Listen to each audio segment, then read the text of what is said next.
Yuck. Old obsolete revolver. What a chunk of iron.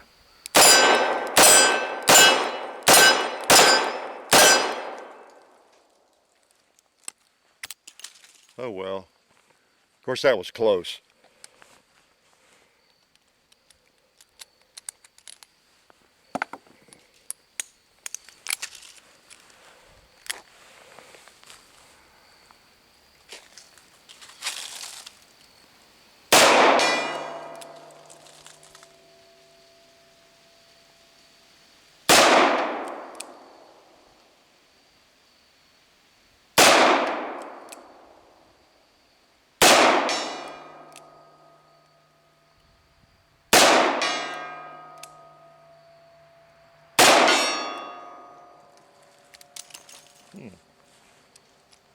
Well, maybe it has potential.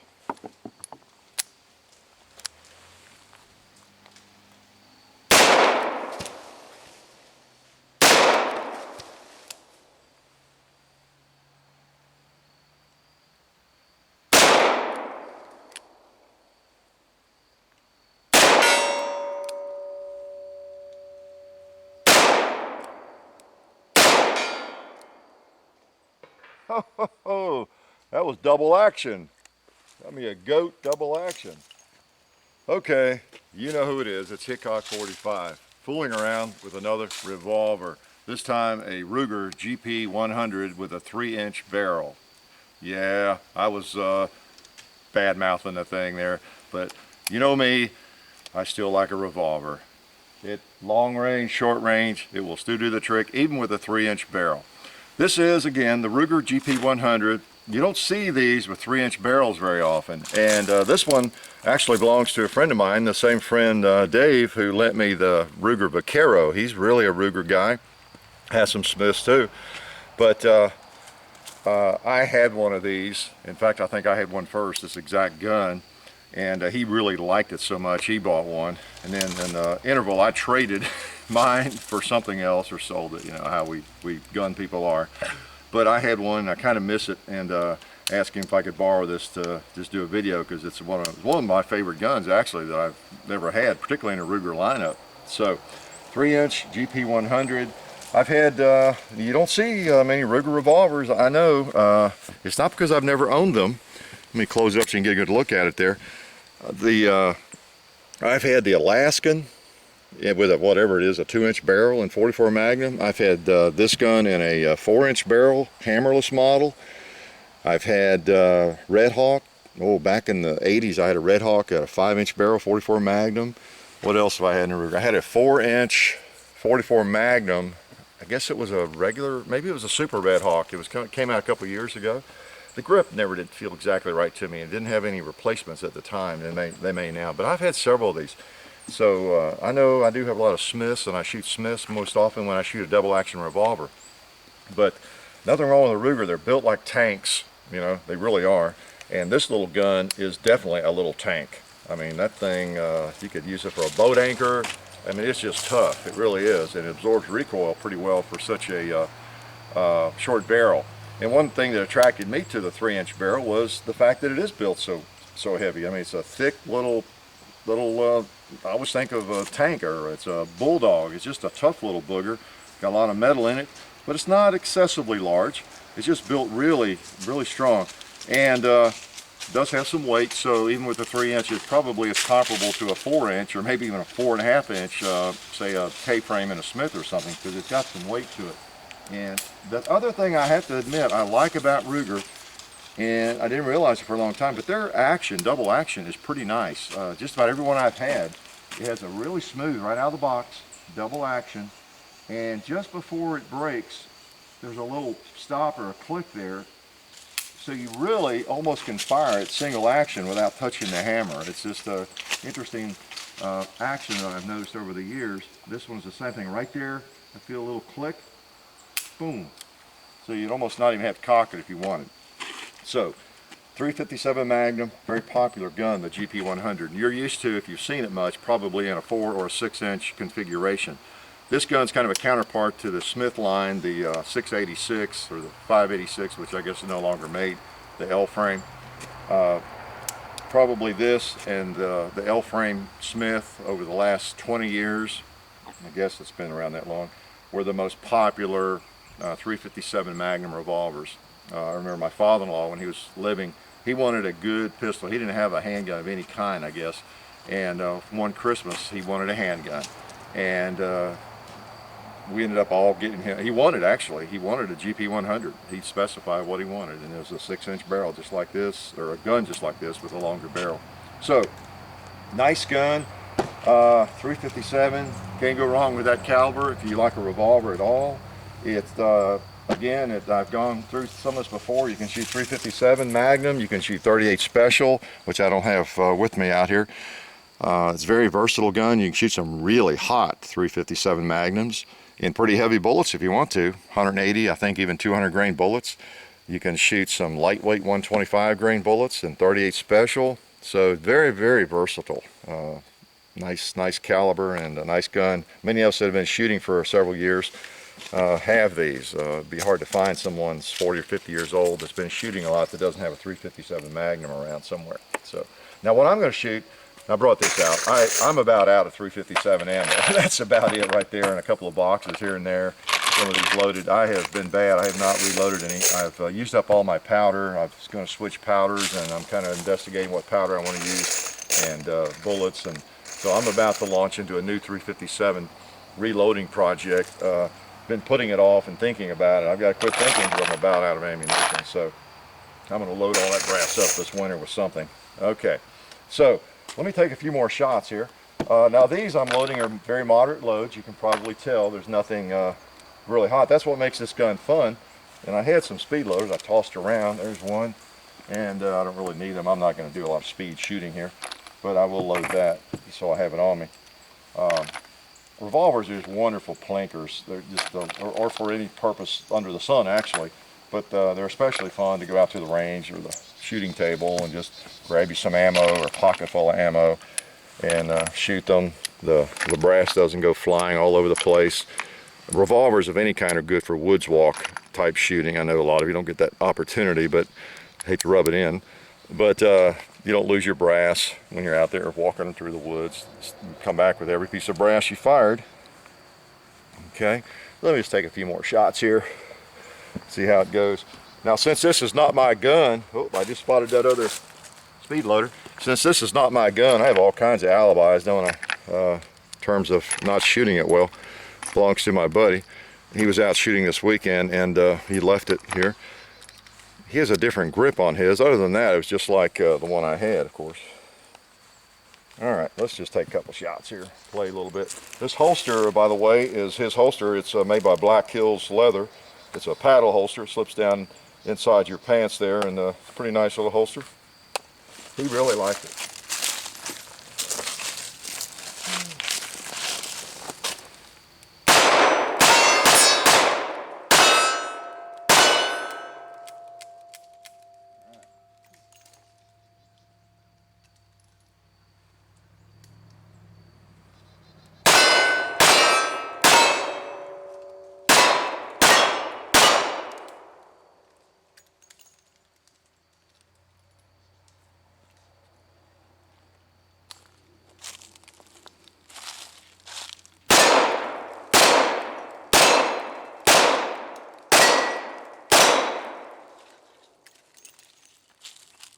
As you can see, revolver will do just about whatever you need a handgun to do. It's just you don't have 15 rounds or 17 rounds and that sort of thing.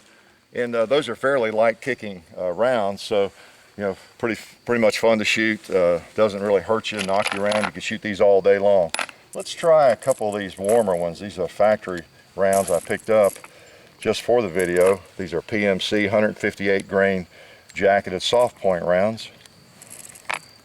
Let's take a few shots with those. Notice I put my speed loaders in my pocket. Normally, if you're in a gunfight with a bunch of terrorists, you're just working on getting that gun reloaded. You see me on the range sometimes. Well, I catch flack. It's funny. People think it's horrible that I throw magazines around. You really can't hurt a Glock magazine, especially in most of this equipment. But when I know I'm going to be reloading a magazine or one of these, I try to stick it in my shirt pocket or something if I can, so I don't go fishing for it while the camera's running, right? Okay, let's just take a few shots. These are going to be warmer. Stick these somewhere. I'm obviously, not geared up for competition.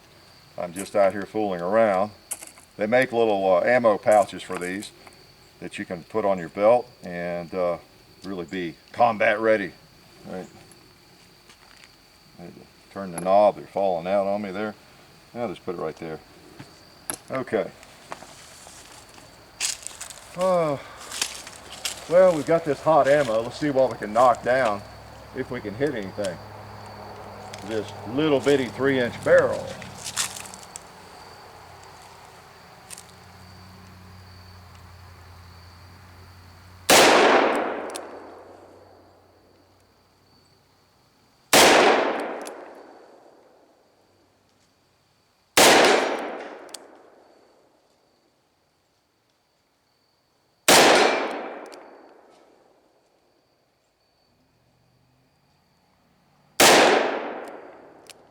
All right. Interesting. Shoots above point of impact. I would expect it to shoot low with those rounds. Let's go on out to that far pig. I'm gonna have to hold probably right on the base of that target. Yep.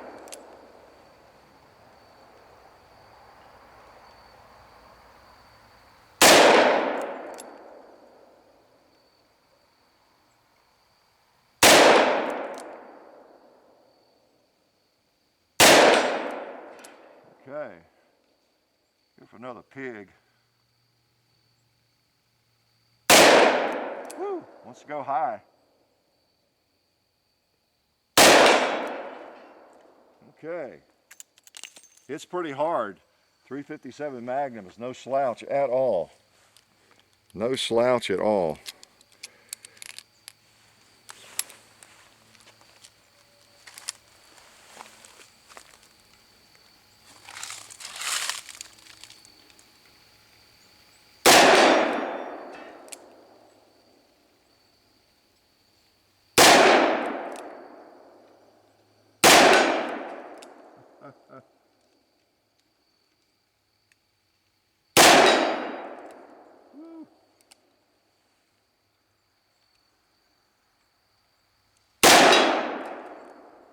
All right. Not bad, not bad. Let me take a couple more of these light rounds. Those are sweet. They're pretty warm, and they hit those animals pretty hard. It's not a 44 Magnum, hot 44 Magnum, or 45-70, but it has quite a little punch to it there. And again, you can imagine why I was attracted to one of these a few years back in a 3-inch barrel. I just like short barrels. And, you know, again, we're shooting out there at 70, 60, 80 yards and occasionally hitting something. And, you know, it's just not that big a package. You know, it just goes to show, and this is fixed sights, by the way. Now, for fixed sight, you know, that means non-adjustable for those of you who are not accustomed to gun talk. But you notice looking down that sight, it's really not a bad cut. You get a pretty good sight picture for a fixed sight. And you don't have any sights on the back of that frame sticking up in your way to hang on things. It's a pretty smooth package, dehorned, as they say. So let's just, so we got some normal loads here. Let's just play a little bit right here. We got it.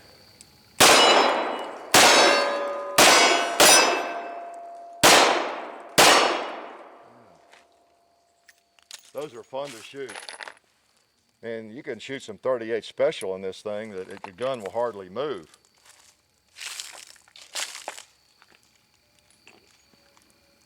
So let's just kind of wrap up with a couple of quick ones here if I can.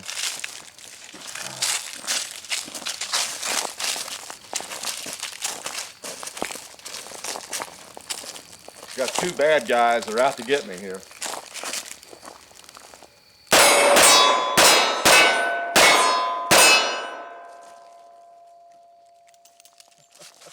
They were out to get me, but I got them first, right? So, nifty little revolver, the GP-100 Ruger. You know, it's just a little tank, very well built, very strong, very good sights, in a 3-inch configuration. One thing I didn't tell you is this gun actually comes in a 327 Federal Magnum, I noticed. And I don't know if it comes in a 3-inch in that new caliber or not, but it does come in that caliber. But mostly we think of 357 Magnum when we think of a GP-100, because it doesn't come in 44 or anything like that. So the GP-100 Ruger in a 3-inch gun, it's a nice little configuration if you can find one. So hope you enjoyed seeing that little thing take a few shots, or me take a few shots with this little thing. And we'll see you later. Life is pretty good.